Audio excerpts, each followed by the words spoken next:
Ibu jamaah kajian menika ingkang kawula hormati, lajengan kemawon semoga pepanggihan sareng-sareng kita dherekaken kanthi lafal Bismillahirrahmanirrahim. Insyaallah dinipun wekdal kita semoga akan dumateng Bapak Ustaz, semoga.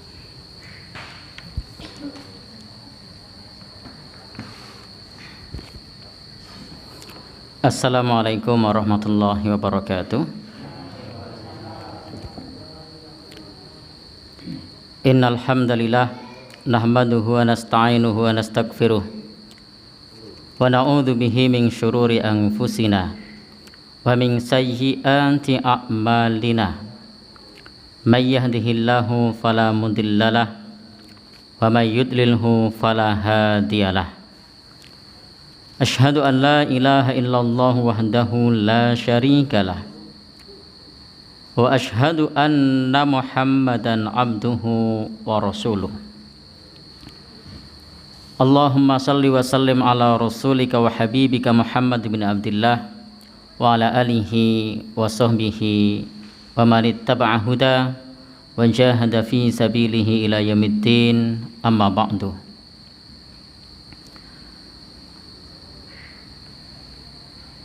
Bapak, Ibu, ikhwan, akhwat, para sepuh bin sepuh ingkang satuhu kinurmatan, pertama-tama kita panjatkan puji dan syukur kehadiran Allah Subhanahu wa taala.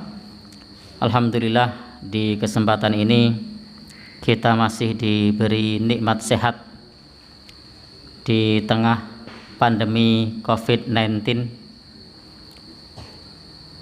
Dan kita memohon kepada Allah Subhanahu wa taala, mudah-mudahan kita senantiasa diberikan kesehatan, bukan saja jasmani tapi juga kesehatan rohani. Setelah kita bersyukur kepada Allah Subhanahu wa taala, yang kedua, semoga salawat dan salam tercurah kepada Nabi kita, Nabi Muhammad sallallahu alaihi wasallam, sebagai uswah hasanah kita, teladan terbaik umat manusia sepanjang zaman. Adapun yang ketiga, sekedar mengingatkan, kita tinggal menghitung hari, sudah masuk bulan Ramadan. Saya tidak tahu ini pertemuan terakhir atau masih ada pertemuan lagi sebelum Ramadan, karena Ramadan sudah dekat, tinggal 1 pekan lagi kita sudah masuk bulan Ramadan. Sekedar mengingatkan saja bahwa ketika kita hendak beribadah, maka harus kita siapkan ilmu. Jadi harus disiapkan ilmu. Silahkan, masih ada waktu 1 pekan, 1 minggu, waktu ini digunakan untuk menuntut ilmu terkait apa yang perlu dilakukan di bulan Ramadan, karena prinsipnya adalah al-ilmu qoblal qaul wal amal. Ilmu itu sebelum berbicara dan sebelum beramal. Jadi sebelum kita berbicara, sebelum kita beramal, itu dibutuhkan ilmu. Apalagi ini terkait dengan ibadah, sehingga ibadah ketika kita memahami ilmunya tidak hanya terasa sebagai sebuah rutinitas tahunan, tetapi betul-betul kita memahami apa makna di baliknya dan apa yang perlu kita kerjakan. Yang kedua, selain disiapkan ilmu, juga siapkanlah keikhlasan kita, karena ketika masuk bulan Ramadan ini tentu banyak orang yang berat, biasanya jualan es siang hari, jualan dawet, jualan apa lagi, harus bergeser dari siang menjadi sore, maka perlu diikhlaskan. Yang pagi biasanya jualan bubur, kemudian harus berkurang. Kalau sore insya Allah lakunya tambah banyak, tapi kalau pagi biasanya berkurang. Diikhlaskan karena Allah Subhanahu wa ta'ala. Karena puasa ini memang lillahi subhanahu wa ta'ala. Yang ketiga, tidak hanya disiapkan yang terkait dengan keikhlasan, tapi juga siapkan badan kita agar senantiasa tetap sehat. Kita harus mengenali diri kita. Kita ini sakit karena apa? Ada yang biasa sakit karena minum kopi, maka sahurnya jangan kopi. Nah, sudah tahu. Ada yang sakit karena makan sambel, maka tidak usah pakai sambel. Ada yang sakit karena banyak beban pikiran, ya, maka perlu dibuat ringan, rileks, enteng saja. Bapak dan saudara yang berbahagia, yang dirahmati Allah Subhanahu wa taala, sehingga supaya kita di dalam berpuasa bisa nutuk senantiasa sehat, maka perlu disiapkan itu.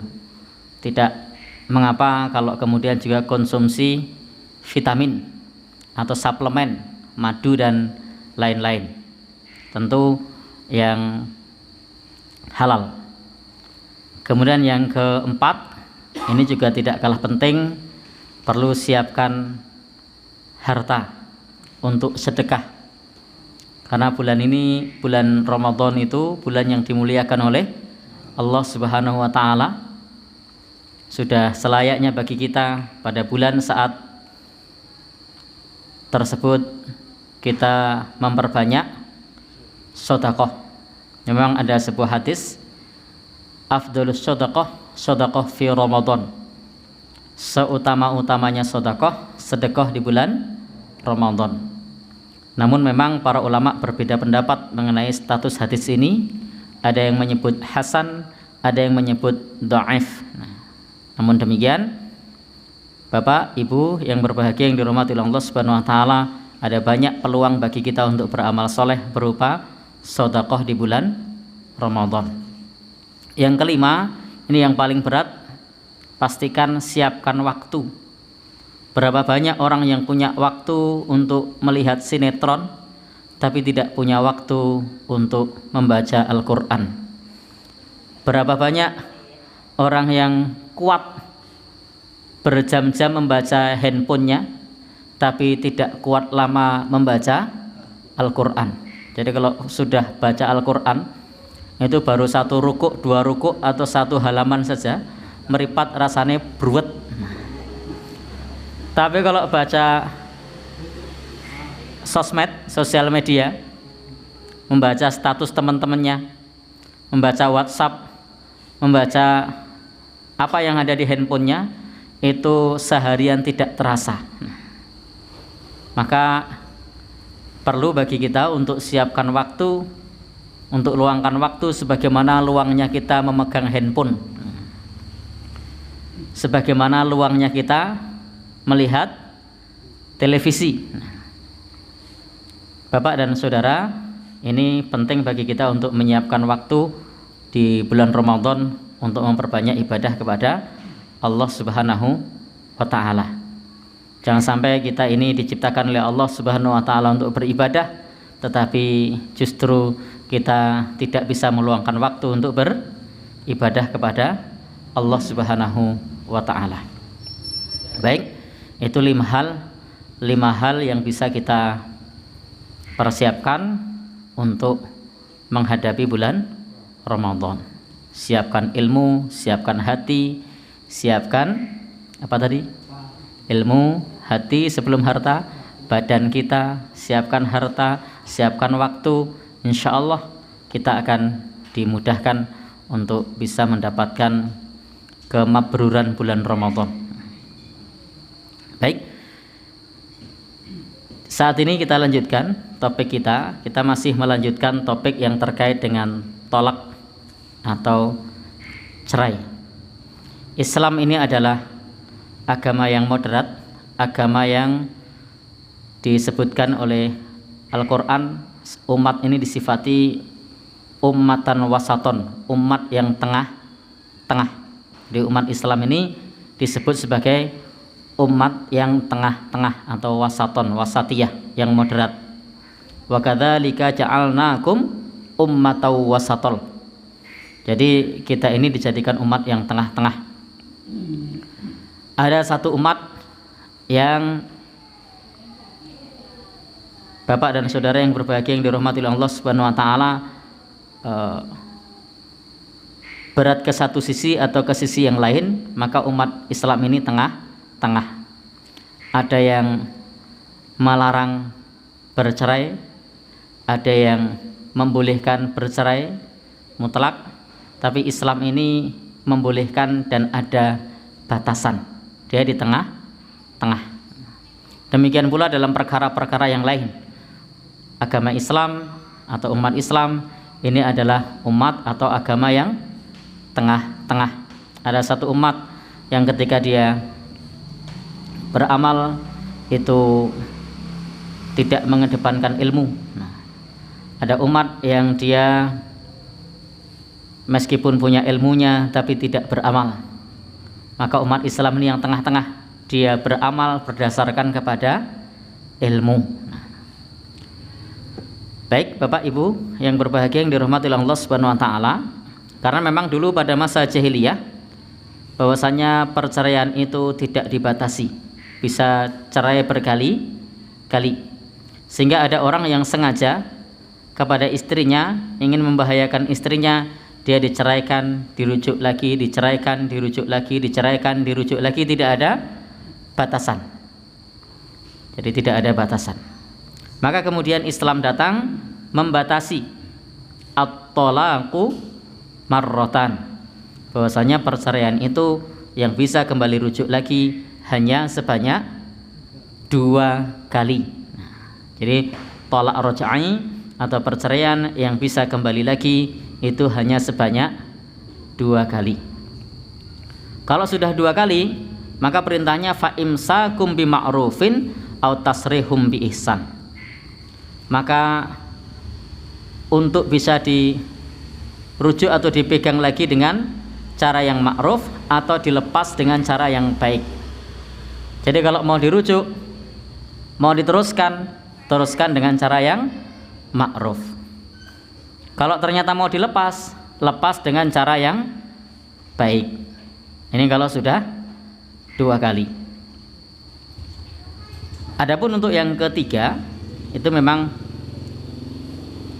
ada istilah namanya talak atau tolak bain kubro. Kalau sudah terjadi perceraian, maka tidak bisa dirujuk lagi hatta tangkiha zaujan ghairah, sampai kemudian dia menikah dengan laki-laki lain, sampai perempuannya menikah lagi dengan laki-laki lain. Jadi di dalam Al-Qur'an disebutkan fala tahillu lahu mim ba'du hatta tankiha zaujan ghairah. Maka tidak, jika sudah ditalak yang ketiga, maka tidak halal baginya sampai dia menikah lagi dengan suami yang lain. Dan ini tidak boleh direkayasa, pura-pura nikah dengan orang lain misalnya, itu tidak boleh direkayasa, harus betul-betul alamiah kalau menikah dengan laki-laki lain.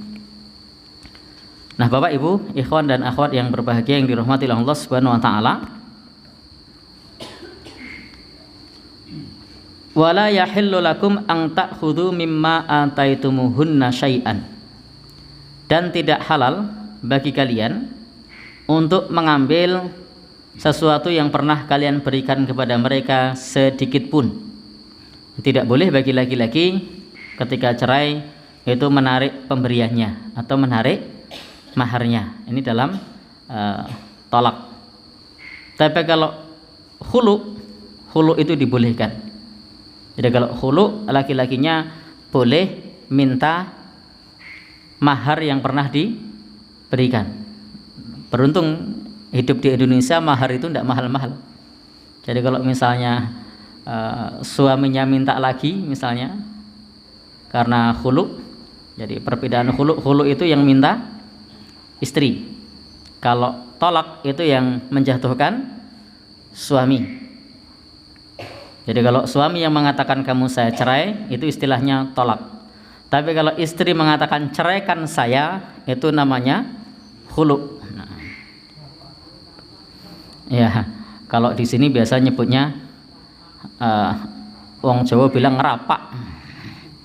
Jadi dirapake bilang begitu kan di masyarakat kita di Bantul. Nah, kalau saya dulu kalau waktu kecil rapak itu ini yang biasa untuk apa? Nah, atap itu loh yang biasa dipakai untuk kalau welit atau genteng masa lalu untuk gubuk gitu. Ya. Baik Bapak Ibu yang berbahagia yang dirahmati oleh Allah Subhanahu wa taala. Jadi tolak itu sebanyak 2 kali, yang roja'i, yang bisa rujuk. Dan pada saat tolak roja'i itu tidak boleh bagi suami untuk meminta apa yang diberikan, yaitu berupa maharnya. Tetapi kalau khulu itu istri meminta cerai. Istri mengatakan kepada suami, ceraikan saya. Dan itu tidak otomatis jatuh cerai. Tidak otomatis jatuh cerai. Nah. Tetapi kalau suami mengatakan kamu saya cerai, maka otomatis cerai. Nah. Nanti tolak itu ada 2 lafadz. Yang pertama namanya lafadz yang sharih, yang jelas, yang tegas, maka ini otomatis jatuh cerai. Contohnya misalnya mengatakan tak pegat. Nah, ini sorry jelas, tidak mengandung makna lain. Atau kamu saya cerai, ini juga tidak mengandung makna lain. Ini namanya lafadznya sorry jelas. Tapi ada pula tolak atau cerai ini dengan lafadz kinayah. Lafadz kinayah itu lafadznya sindiran. Maka kalau seorang suami mengucapkan cerai dengan lafadz sindiran, itu tidak otomatis jatuh cerai. Dia baru otomatis jatuh cerai kalau lafadznya adalah sindiran dengan niat. Maka perlu ditanya, niatmu apa? Kalau niatnya itu tidak menceraikan, maka itu tidak jatuh. Contohnya lafadz yang kinayah yang berupa sindiran, kalau dengan niat jatuh, kalau tidak dengan niat tidak jatuh cerai. Seorang suami ketika marah kepada istrinya, lalu suaminya mengatakan pulanglah ke rumah orang tuamu. Nah, jadi dia tidak katakan cerai, tidak katakan talak, tidak katakan pegat, tapi dia mengatakan pulanglah ke rumah orang tuamu. Nah, ini tidak otomatis jatuh cerai, kecuali dia mengucapkannya dengan niat cerai. Nah, misalnya lagi marahan, kalau bahasa Jawa ini padu, bertengkar, lalu kemudian suami mengatakan pulang sana ke rumah orang tuamu. Nah, ini maksudnya apa? Nah, ternyata maksudnya karena istrinya lama tidak nengok orang tua, sudah selama COVID tidak pernah mudik. Lalu suaminya mengatakan pulanglah kamu ke rumah orang tuamu. Nah, jatuh cerai apa enggak? Tidak, karena tidak ada niat. Karena memang selama setahun belakangan memang tidak pernah tilik, tidak pernah mudik. Bahkan untuk tahun ini juga secara resmi pemerintah melarang mudik. Sehingga ketika seorang suami mengatakan pulanglah kamu ke rumah orang tuamu, itu tidak mesti dimaknai sebagai bentuk perceraian. Kecuali ketika kemudian dia ditanya maksudnya apa? Maksudnya saya cerai. Ya sudah, jatuh. Karena itu dengan niat. Tapi kalau tidak dengan niat, maka tidak jatuh. Ya. Maka Bapak dan saudara, ibu-ibu yang berbahagia yang dirahmati oleh Allah Subhanahu wa taala, di dalam berumah tangga itu tidak boleh gerusah-gerusuh. Kemudian mengucapkan kata cerai, mengucapkan kata talak, mengucapkan kata apa Pak? Pegat. Nah, Termasuk kata-kata sindiran tadi sebaiknya dihindari meskipun tidak jatuh cerai. Kenapa? Karena itu akan melukai hati seorang istri. Sekali suami mengatakan mulionane wong tuamu, itu dia akan teringat terus. Dia akan teringat terus. Sehingga nanti kalau ada persoalan yang kecil pun dia akan ingat, suami saya pernah menyuruh saya pulang. Dan hati perempuan itu rapuh. Jadi kalau sudah terlanjur retak, itu susah untuk dipulihkan. Laki-laki beda dengan perempuan. Kalau laki-laki itu kalau suatu masalah itu mudah melupakan. Tapi kalau perempuan itu seperti ahli sejarah. Ya. Masalah itu selalu diingat. Maka perempuan itu cocok kalau jadi guru sejarah. Karena dia selalu ingat. Gimana? Oh ya, kalau bahasa Jawanya dibundeli, dikuciri gitu ya. Ya, maka tadi harus hati-hati dengan perempuan karena susah untuk melupakan sesuatu yang membuat sakit hati. Hati-hati pula kalau sudah dendam, itu susah untuk didamaikan. Sampai mengatakan nek dadi godhong ora gelem nyuwek, nek dadi banyu ora gelem nyawu, nek dadi lemah ora gelem, ya, dan seterusnya. Nek dadi wedi ora gelem nyerok. Apa meneh? Ya, karena hatinya sudah terlanjur retak atau terlanjur sakit, terlanjur luka. Baik, jadi itu tadi ada lafadz yang sorry, lafadznya jelas, ada lafadz yang kinayah, lafadznya sindiran, dan masih banyak jenis lafadz-lafadz sindiran yang lain. Ya, karena saya tidak pernah marah-marah dengan istri saya, jadi saya susah untuk ngasih contoh. Lafadz iku apa ya gitu kan? Nah, atau lafadz apa lain ya lagi yang merupakan bentuk sindiran selain kata-kata pulanglah ke rumah orang tuamu, yang merupakan lafadz sindiran. Aku wis ra perlu tok kancani. Jadi dia mengatakan aku wis ra perlu tok kancani misalnya. Aku sudah tidak perlu kamu temani. Wis kendel. Nah, ini lafadz sindiran. Ini tidak otomatis jatuh cerai.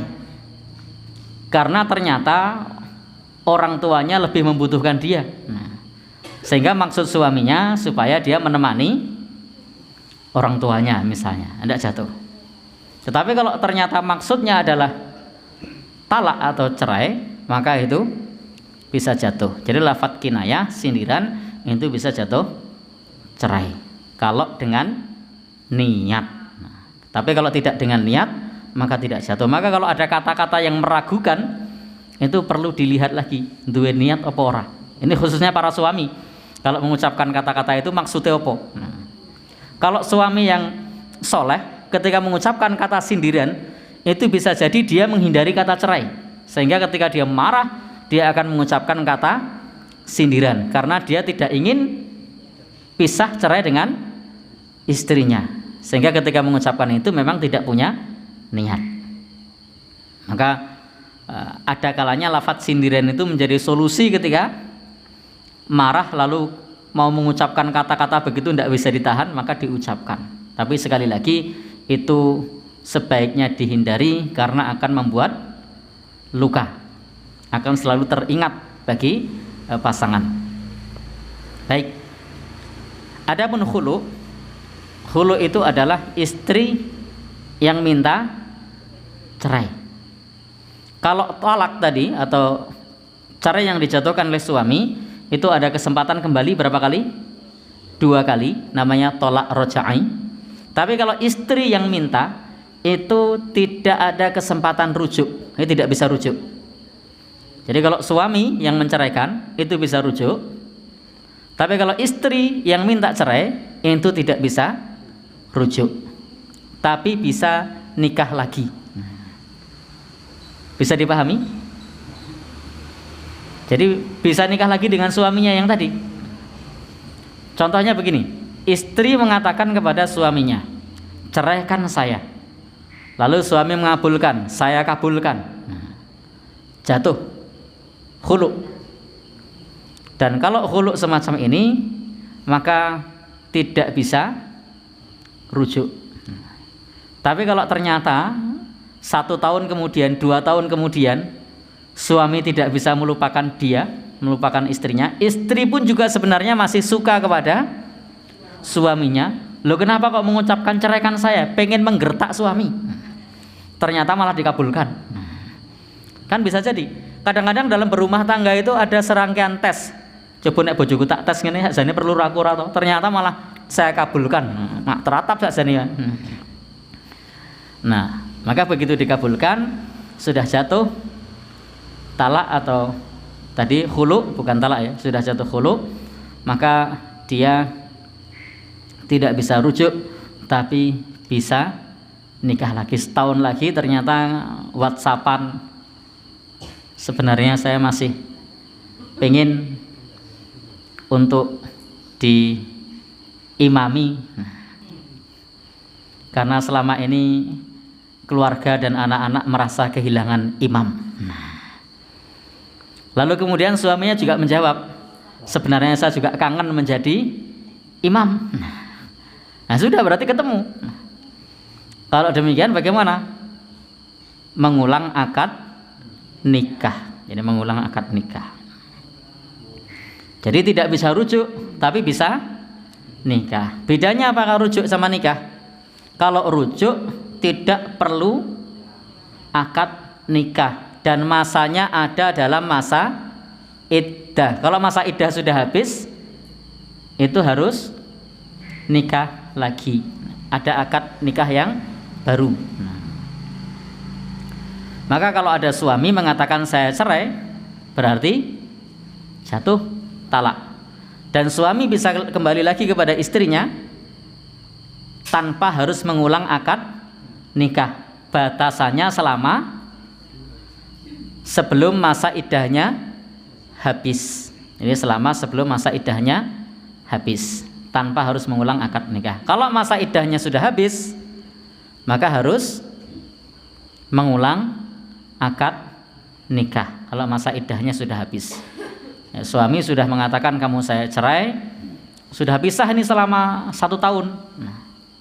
Lalu mau kembali lagi kepada istrinya, apa yang perlu dilakukan? Ya akad nikah yang baru, akad nikah yang baru. Tetapi kalau baru 2 bulan setengah mau kembali kepada istrinya, perlu akad nikah atau mboten? Tidak perlu, cukup mengatakan saya kembali. Atau apalagi, saya menyesal pisah denganmu misalnya, untuk bahasa lain. Tapi istrinya juga harus menerima dengan baik, jangan salahmu dewe po. Wegah awan bali. Sudah menggunakan kata-kata yang baik, ya sebaiknya diterima. Karena kemarin sudah kita sampaikan wa bu'ulatuhunna ahaqqu biraddihinna. Karena suami-suaminya itu, maaf kebalik saya kata-katanya. Karena suami mereka itu lebih berhak untuk merujuk perempuan. Jadi suami mereka lebih berhak untuk merujuk istrinya. Maka berikan peluang yang besar kepada suaminya untuk kembali. Baik. Nah, bedanya lagi kalau khulu, ketika istri yang meminta untuk diceraikan dan dikabulkan sama suami, itu suami boleh minta maharnya yang pernah diberikan. Jika, dia ada kata jika. Jika fa in khiftum alla yuqima hududallah fala junaha alaihima fi maftadat bih. Jika ada sesuatu yang dikhawatirkan tidak bisa menegakkan hukum-hukum Allah, maka tidak mengapa kalau kemudian membayarkan atau mengembalikan maharnya. Jadi tidak mengapa, dengan catatan memang keduanya tidak bisa menegakkan hukum-hukum Allah. Maksudnya wis ora iso dipertahankan, maka kalau dipertahankan juga peluangnya suaminya mengungkit-ungkit, dulu saya kasih mahar Fortuner misalnya kan, atau dikasih mahar pajero spot, sekarang malah minta cerai. Dulu dikasih mahar sepetak tanah 1 hektar misalnya kan. Nek nang Bantul ketoke ora mungkin kuwi. Maksudnya itu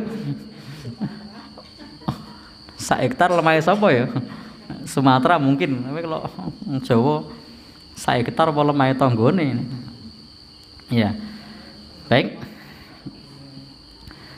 Bapak dan saudara yang berbahagia yang dirahmati oleh Allah Subhanahu wa taala, itu tidak mengapa. Sebagaimana dulu di zaman Nabi Shallallahu alaihi wasallam juga pernah terjadi. Ada seorang istri yang meminta cerai kepada suaminya. Jadi minta cerai kepada suaminya dan kemudian suami ini mengabulkan kalau dengan syarat istrinya mengembalikan pemberian yang sudah pernah diberikan oleh suaminya, maharnya waktu itu. Apa? Sebidang tanah perkebunan kurma. Jadi maka pada saat itu si istrinya mengatakan akan saya kembalikan dan saya tambahi. Jadi istrinya ini yang minta cerai ini justru dia ketika diadukan kepada Rasulullah Sallallahu Alaihi Wasallam, maukah mengembalikan mahar yang pernah diberikan oleh suaminya? Maka jawabannya, saya mau mengembalikan, bahkan akan ditambah. Nah, jadi nek gelem kalau mau mengabulkan permintaan cerainya, tidak hanya sekedar maharnya dikembalikan, tapi justru akan ditambah. Nah, ini kan istri yang luar biasa nih. Mau ketika suaminya minta maharnya, maka mahar itu dikembalikan bahkan ditambahi. Ketika sahabat Ibnu Abbas kemudian menyelidiki, ini tidak kita sebutkan nama sahabat tersebut ya. Ketika sahabat Ibnu Abbas menyelidiki tentang perempuan yang minta cerai tadi, kenapa kok istrinya minta untuk cerai? Ternyata memang suaminya ini kalau dibandingkan dengan istrinya perbedaannya jauh. Jadi suaminya tidak sekufu dengan istrinya. Ini menurut penjelasan sahabat Ibnu Abbas. Dari sisi apa? Dari sisi rupa, dari sisi penampakan, sehingga istrinya tidak betah dengan suaminya. Karena memang salah satu alasan syar'i di dalam menikah itu adalah penampilan atau kecantikan, ketampanan. Itu salah satu alasan. Jadi boleh kalau kemudian seorang istri dilamar oleh laki-laki kemudian mengatakan saya tolak, kenapa? Kurang ganteng. Itu boleh. Ya, syar'i. Jadi itu boleh. Karena ada 4 alasan syar'i kan? Li jamaliha, kecantikannya. Nah, kemudian nasabnya, kemudian apa lagi? Hartanya, kemudian yang keempat itu agamanya. Jadi agama itu yang terakhir. Kenapa diletakkan di terakhir?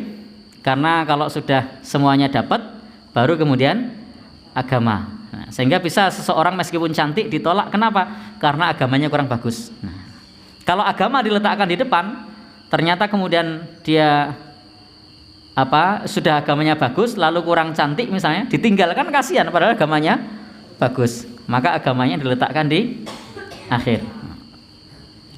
Sehingga boleh pula bagi seorang laki-laki ketika pada saat proses nadhar melihat kemudian mau ta'aruf lalu tidak jadi, itu boleh. Kenapa?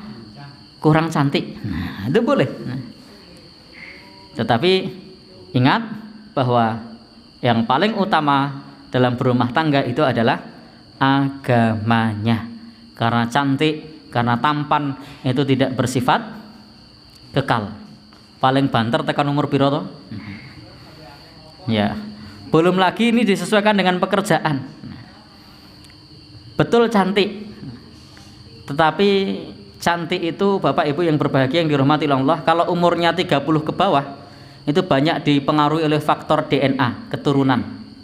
Tapi kalau sudah 30 ke atas, cantik dan tampan itu bukan karena DNA, tapi karena dana. Ya, benar.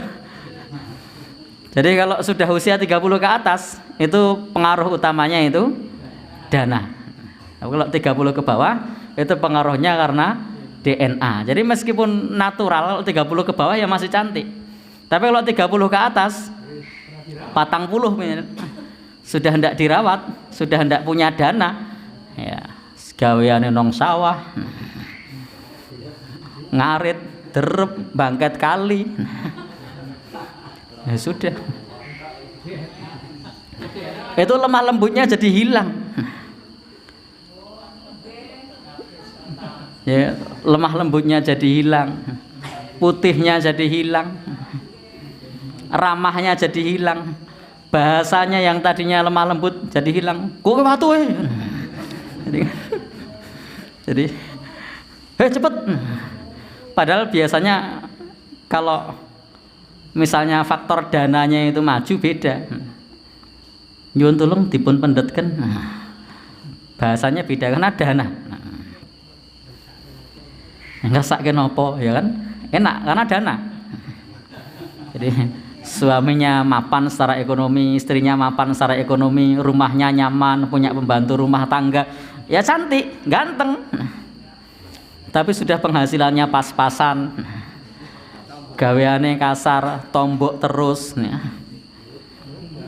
ya sudah, medino ribut, ya sudah.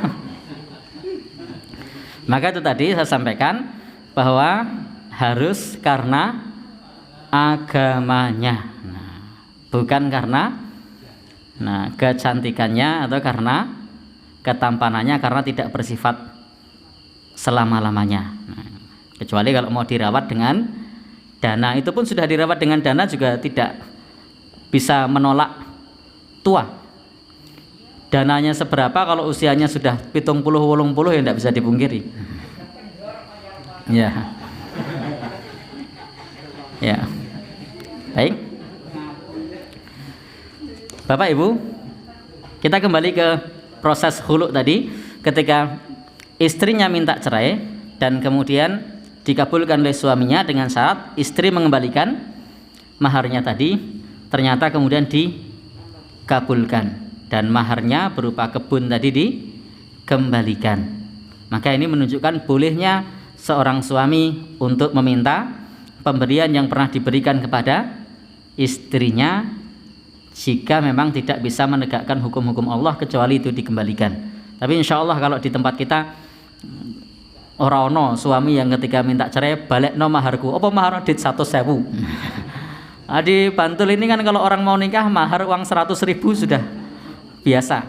Bahkan di Kebumen kemarin sendal jepit sepasang kan. Jadi kalau kemudian istrinya waktu itu minta cerai, balekno maharku, sandal jepit ngarepan. Nah, sudah. Juga loro lah gitu kan.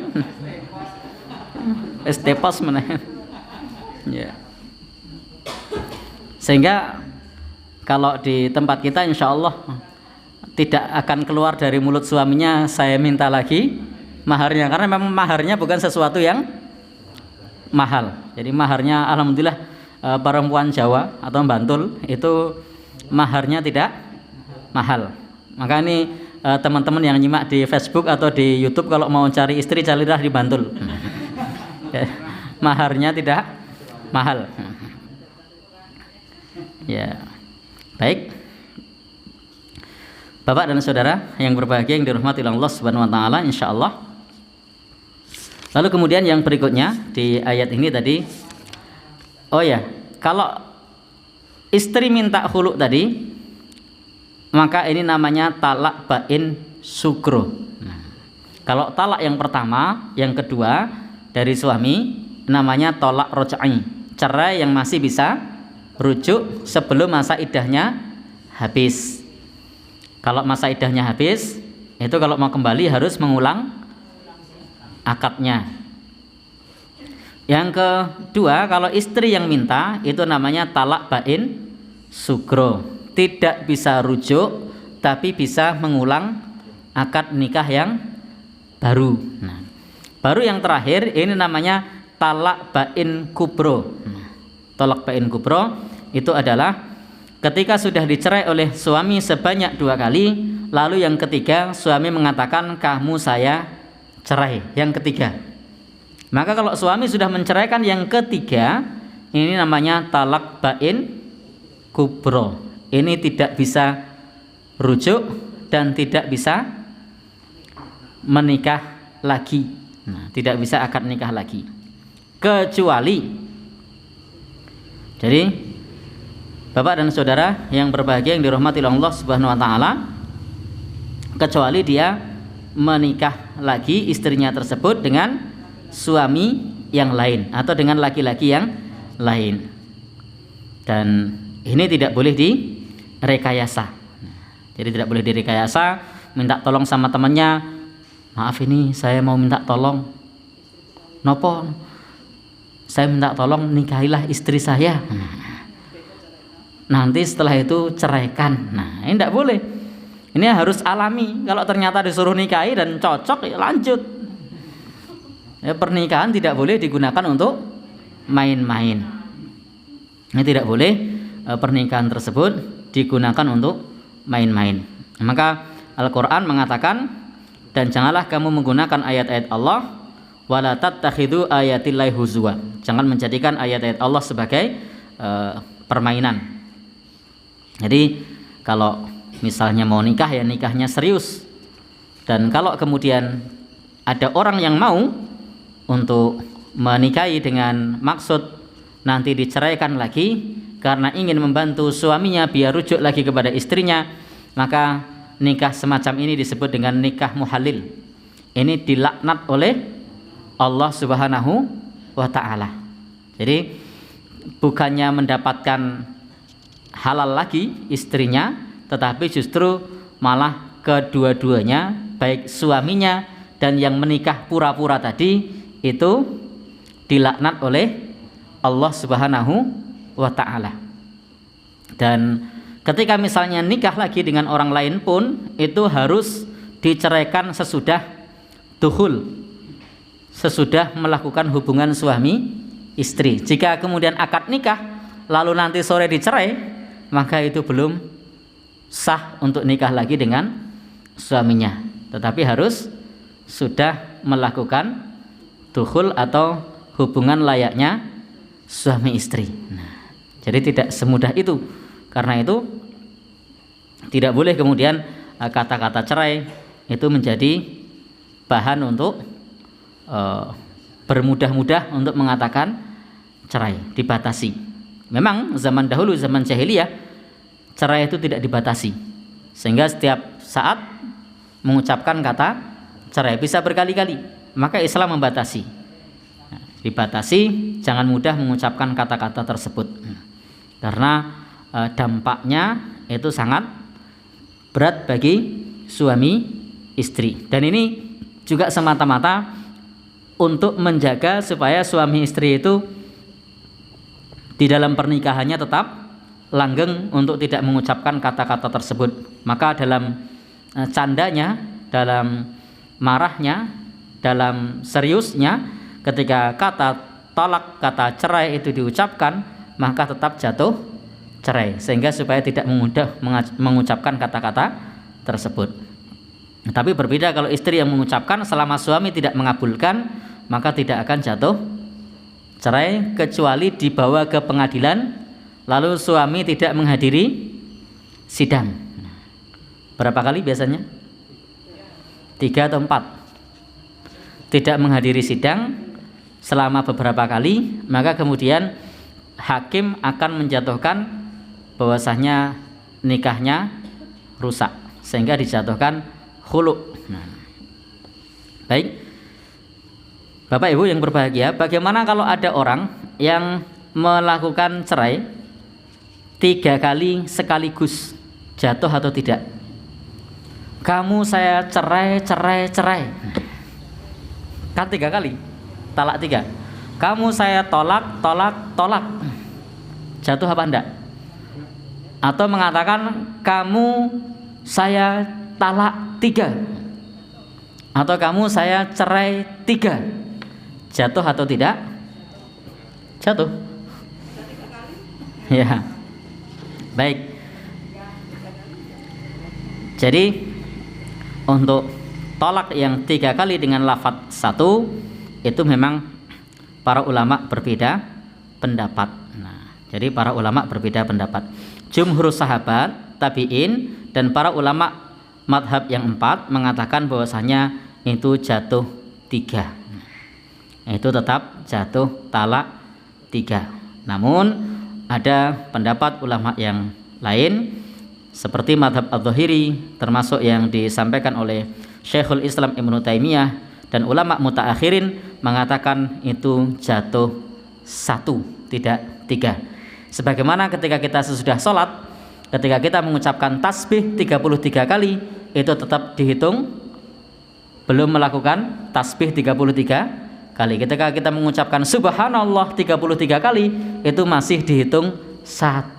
Jadi tidak bisa ketika kita setelah sholat subhanallah 33 kali, alhamdulillah 33 kali, Allahu Akbar 33 kali, tetap dihitung 1. Nah, jadi itu yang disampaikan oleh Syekhul Islam Ibnu Taimiyah dan juga sebagian ulama mutaakhirin, dihitung 1. Namun ingat di sini para ulama madhab termasuk jumhur dari sahabat dan tabi'in mengatakan jatuh talak 3. Billahi taufiq wal hidayah. Wassalamualaikum warahmatullahi wabarakatuh.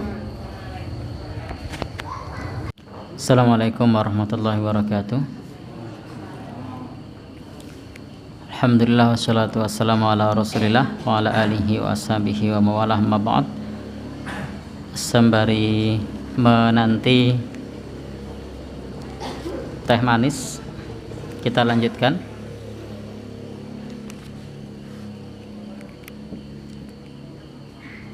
Ingin sedikit menegaskan bahwa terlarangnya nikah muhalil atau tadi sesudah talak 3 minta orang lain untuk menikahi. Pernikahan ini disebut pula nikah muhalil. Dan ini Nabi mengatakan la'anallah muhalil wa muhallallahu. Maka Allah Subhanahu wa taala melaknat mereka, baik suami yang minta dihalalkan atau suami pura-puranya. Itu dua-duanya dilaknat oleh Allah Subhanahu wa taala.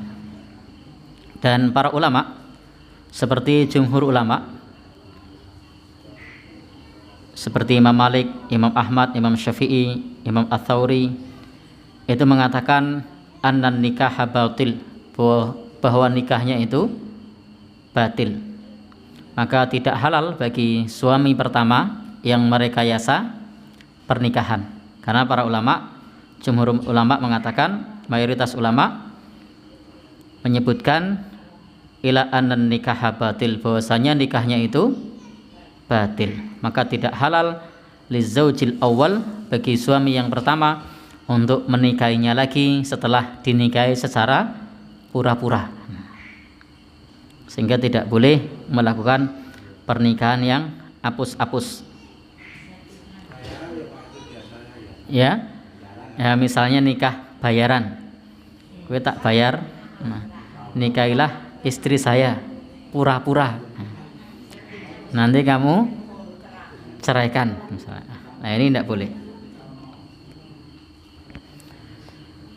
Bapak dan saudara yang berbahagia yang dirahmati Allah Subhanahu wa taala, kemudian mengenai lafadz cerai bagi orang yang ditalak 3 menggunakan lafadz 1 kali, kamu saya talak 3, atau menggunakan kata-kata talak, talak, talak, atau tolak, tolak, tolak, atau cerai, cerai, cerai.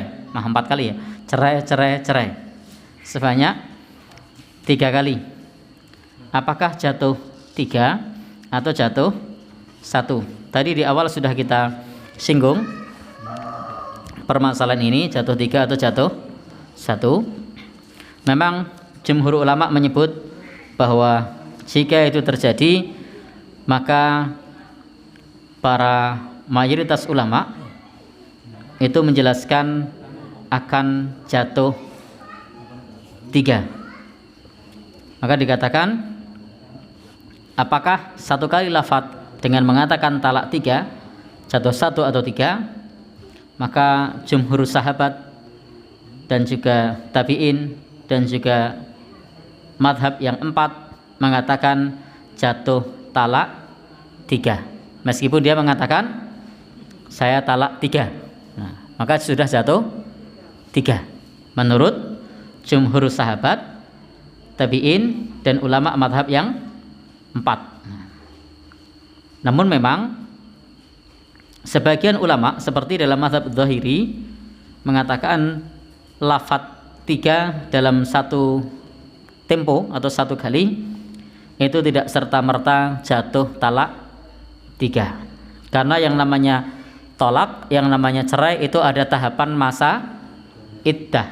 Sehingga kalau talak satu masa iddah, kemudian talak dua masa iddah, talak tiga masa iddah, itu baru jatuh tiga. Itu kalau menurut pandangan ulama Adz-Dzahiri, termasuk di sana ada Imam Tawus, kemudian juga ada Syekhul Islam Ibnu Taimiyah dan juga para fuqaha zaman kita atau para ulama kontemporer itu berpendapat hanya jatuh satu, tidak jatuh tiga, karena yang namanya talak atau cerai itu ada tahapannya. Demikian pula seseorang tidak serta-merta ketika mengucapkan kata tiga atau ucapan yang sekian-sekian itu tidak menunjukkan sekian.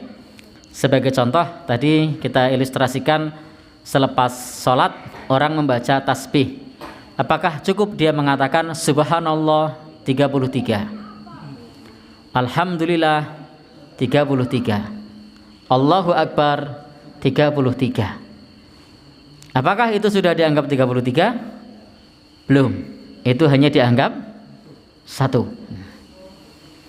Kalau demikian baru dianggap 33 kalau dia mengatakan subhanallah, subhanallah, subhanallah sampai jumlahnya 33. Nah, Bapak dan saudara yang berbahagia yang dirahmati Allah Subhanahu wa taala, tetapi memang di dalam talak itu ada masa iddah. Sehingga kalau masa iddahnya belum dijalani, maka tidak bisa dijatuhkan talak yang kedua atau talak yang ketiga.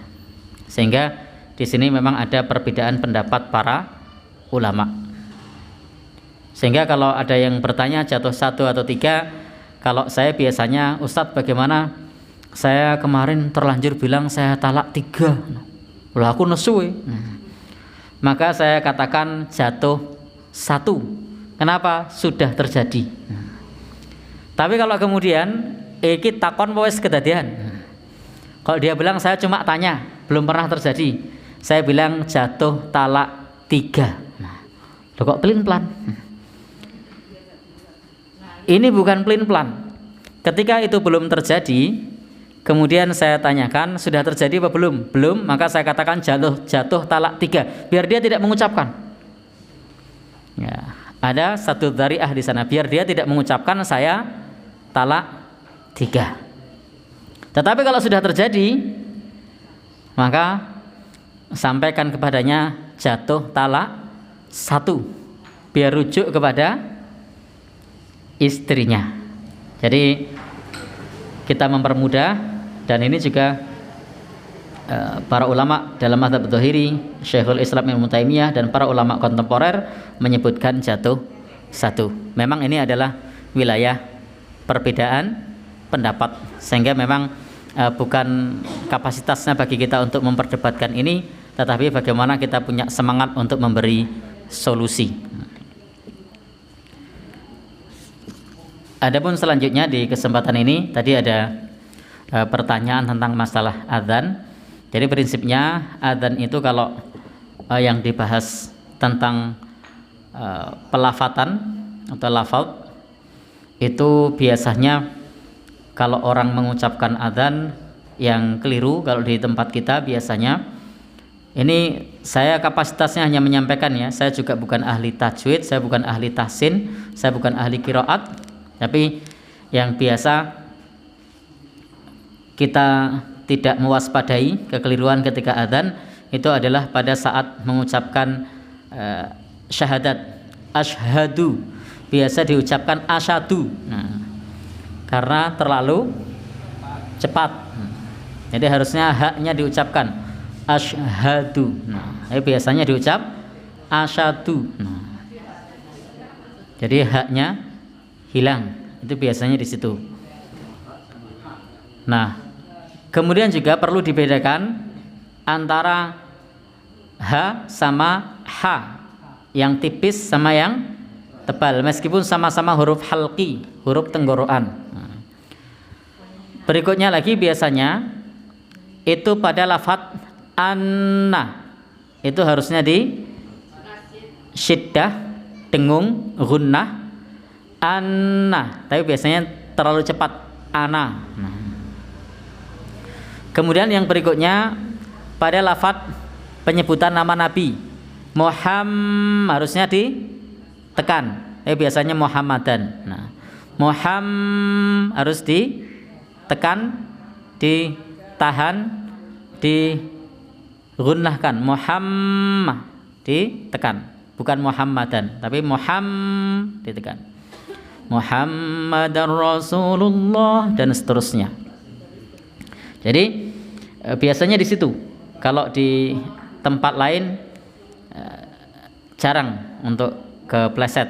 Tapi ingat, nanti ini silahkan dikonsultasikan kepada ahli adzan. Saya bukan ahlinya, termasuk kalau saya salah tolong dikoreksi. Jadi biasanya yang kita simak, yang kita dengar, yang janggal dari sisi makhraj pengucapan itu adalah di asyhadu, kemudian anna, kemudian Muhammad. Jadi Muhammadar, nah, itu di situ harusnya ditekan. Kalau yang lain biasanya aman-aman saja. Atau kalau misalnya dalam iqamah, kalau mau disambung biasanya yang keliru di qad qamatis sholatu, harusnya tu kalau disambung. Qad qamatis sholatu, qad qamatis sholah. Teko-teko, bukan teko-teko. Kok teko-teko? Qad qamat. Nah, ya, qad qamat. Ya, qad sungguh, qamat telah tegak. Nah, biasanya di situ. Dan memang untuk adzan itu syaratnya tidak ketat seperti dalam bacaan lain, atau juga misalnya apakah disyaratkan harus balik misalnya, itu juga memang tidak ketat, karena memang adzan ini juga hukumnya bukan wajib, tapi hukumnya fardu kifayah. Ya, jadi wajib sejumlah yang mencukupi. Satu kampung ada satu sudah cukup. Kalau sudah dengar adzan ya sudah cukup. Nah, ya. Ya, tidak perlu kemudian muadzinnya 3 atau 5, tidak perlu. Sudah terdengar adzan, maka bagi yang lain sudah gugur. Demikian pembahasan kita, banyak salah, mohon maaf. Pada prinsipnya kita semua harus tetap terus belajar, termasuk saya pribadi harus terus belajar tentang masalah yang terkait dengan qiraat atau dengan bacaan, termasuk pada saat melafadzkan adzan. Kita harus tetap terus belajar, dan jangan sampai kemudian kita takut salah kemudian kita tidak mau adzan. Jangan sampai kita takut salah lalu kemudian kita tidak mau membaca Al-Quran, karena banyak orang yang tidak mau baca Al-Quran karena takut salah. Kenapa? Engkau tidak malah keliru. Nah, tidak perlu takut salah, karena setiap hurufnya diberikan pahala 10. Kalau Bismillahirrahmanirrahim itu ada 19 huruf. Kalau andaikan jenengan salah 10 huruf, nah, dosanya dihitung 10, tapi kan masih bener 9, pahalanya masih 90, jadi tidak dosa lagi. Kenapa? Karena masih untung. Karena kalau andaikan misalnya salahnya salah yang jali, salah yang keliru, yang betul-betul keliru, andai pun misalnya itu berdosa misalnya, maka kalau salahnya 10 huruf dari 19 huruf, maka dosanya dihitung berapa? 10. Tapi ingat benernya ada 9, pahalanya 10 kali lipat, berarti pahalanya berapa? 90. Nah, berarti kita rugi apa untung meskipun salahnya 10? Masih beruntung. Beruntungnya lagi orang yang membacanya masih banyak salah, banyak terbata-bata, itu masih lipat 2. Ya. Jadi maka falahu ajron, dia mendapatkan 2 pahala. Sehingga tidak usah takut membaca Al-Qur'an, tidak usah takut belajar dengan alasan tidak malah keliru dosa. Ini tidak benar. Mestinya kita sebagai dai, sebagai mubalik itu memberikan semangat, bukan malah mengendorkan semangat. Diajari tahsin, wah nanti kalau keliru ini dosa, ini dosa. Akhirnya malah yang biasanya sudah baca Quran tidak jadi baca Quran karena khawatir berdosa. Padahal setiap hurufnya itu berpahala. Jadi setiap hurufnya itu berpahala. Dan kalau pahala dilipatkan 10, andai pun dosa tidak dilipatkan 10, tapi hanya dihitung 1. Mosok 19 huruf kok misalnya benernya cuma 1, nah, orang mungkin. Mosok benernya mung siji, alif tok itu kan. Jadi insya Allah masih banyak beruntungnya, masih dapat banyak pahalanya. Dan ingat, kalau memang kita belum mampu, belum bisa, ya terus belajar, jangan malu untuk mencoba, jangan malu untuk mendatangi guru, tentu yang sesuai dengan kapasitasnya. Kalau memang kita belum bisa, jangan pernah bosan untuk belajar. Jadi istilahnya kita menjadi pembelajar abadi, senantiasa belajar dan belajar. Billahi taufik wal hidayah. Subhanakallahumma bihamdika asyhadu an la ilaha illa anta astaghfiruka wa atubu ilaik. Wassalamualaikum warahmatullahi wabarakatuh.